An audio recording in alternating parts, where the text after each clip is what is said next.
Donald Trump did an interview in a dark room with Sean Hannity, meant to be a damage control interview after the fiasco involving, quote, comedian Tony Hinchcliffe at Trump's Madison Square Garden rally on Sunday evening. You may recall that before Trump spoke at that rally, Tony Hinchcliffe showed up and said that Puerto Rico is a floating pile of garbage in the ocean. The Trump campaign put out a statement saying that doesn't reflect Donald Trump's views about Puerto Rico, but we've been waiting to hear Donald Trump comment on it.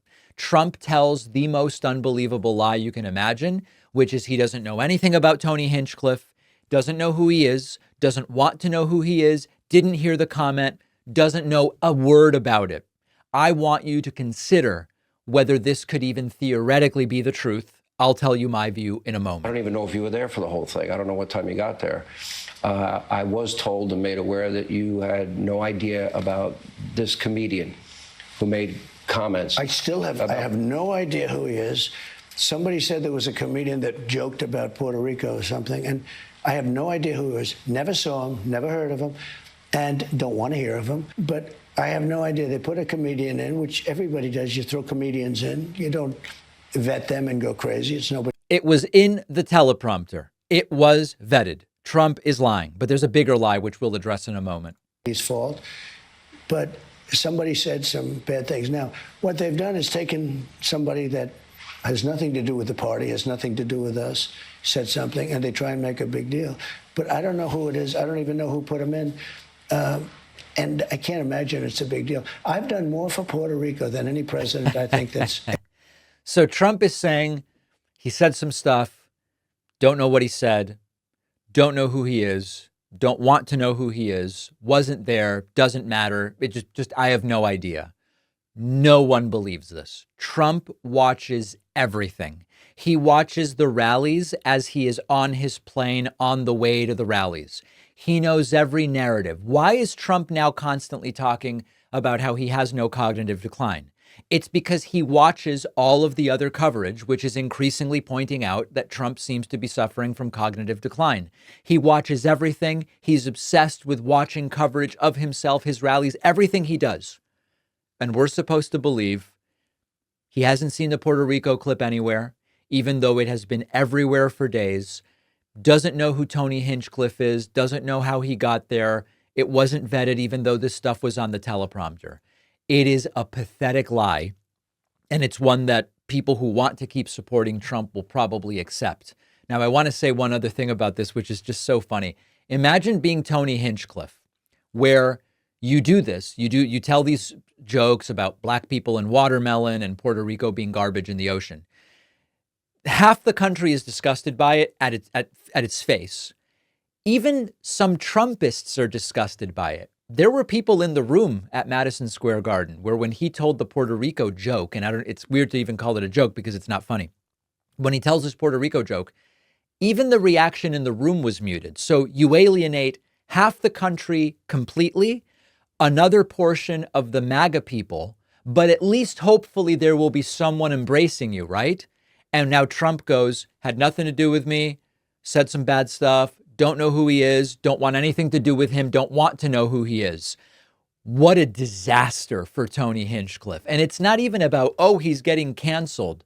He just told some jokes that very few people found to be funny. And there is something ironic about that. Now, Trump continuing the sort of false, I don't even know what to call it about Puerto Rico, but now he says Puerto Ricans, when they see Trump, they give him a hug and they give him a kiss.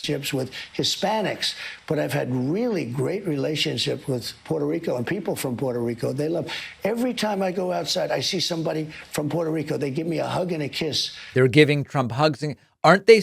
He should go further. They salute me when they see me, people from Puerto Rico, and they cry. They weep like Jordan Peterson, overcome by emotion. Verklempt, the Puerto Ricans, every time they see Donald Trump. At what point does this just become pathetically unbelievable? Trump obsessed with supposed gender reassignment surgeries happening during school hours with no parental consent. Trump talking about this one again with Hannity. And yet they do it. Maybe it's because they want to destroy the country. I don't know. Or gender-affirming care for minors. Sure. Care without parental consent. So a young man leaves for school and goes to school, and the authority takes him over without parental consent, and they do things to him that you don't want to know about? I mean, is this supposed to be America? I don't think so. That doesn't sound These like... people are radical people, and let me tell you, she's not a smart person. She's a low IQ individual. I've said it for a long time. She speaks so slowly. Everything's so slow. She thinks of answers. They ask her a question. She talks about she was grown up with a lawn growing on her front yard. Everything is...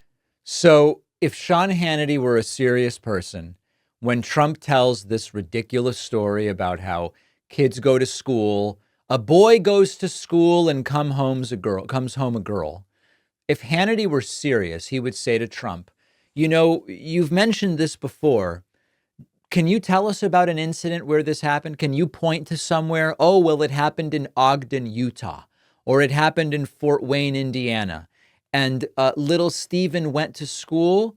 And when Stephen came home to mommy and daddy, Stephen had become Sally and they had done something to his genitalia, right?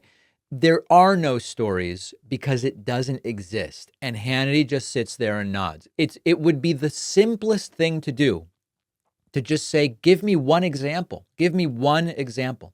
And then finally, Donald Trump going back to the topic of Puerto Rico and saying that when he went and shot the paper towels like basketball free throws, it was fun and people really liked it. I was there handing out food. I got in trouble for that, too, because we were having fun. We had a lot of people, and I was throwing paper towels to the back. They were all having fun. Paper towels? And the fake news came, oh, that was very disrespectful to be throwing towels. No, I have unbelievable good relationship with Puerto Rico. And Yeah. Now, of course, it wasn't just, oh, he's throwing paper towels and that's bad. The reaction was slow. The recovery effort was slow. Trump apparently didn't even realize that Puerto Rico was part of the United States. He played coy with the entire thing in so many ways. And then ultimately he shows up, as happens when presidents show up to disaster recovery areas, disrupts the recovery, and then turns it all into a game by shooting individual paper towel rolls at people. That was the problem. The totality of the situation was the problem. So I don't know that this Hannity interview does much to clear up Trump's views about Puerto Rico, but at least as far as he's willing to say, he doesn't know a damn thing about what Tony Hinchcliffe said, and he doesn't want to. Sad for Tony Hinchcliffe, isn't it? From Saudi blood money to shady crypto schemes, we shouldn't overlook any of Trump's scandals. Trump barely understands the concept of crypto himself, in the past having called it a scam. And now Trump conveniently found his way into one of the least regulated markets on the planet. Using the platform Ground News, I can see even Fox News isn't sold on this. Their headline says, Trump crypto venture unveiling stirs skepticism. Our longtime sponsor, Ground News, compiles news sources for each story into one place so you can make up your own mind instead of being limited by the loudest and most biased opinions around you. Ground News breaks down the ownership and biases influencing each source's reporting so you can sort out for yourself what the truth is. So while Trump's fans keep rallying around the idea that he's a self-made billionaire with America's best interests at heart, you can follow Trump on Ground News and see all the ways that his family exploits public office for personal gain. Go to ground.news/Pacman now to get 40% off the same unlimited access Vantage plan that I use. The link is in the description.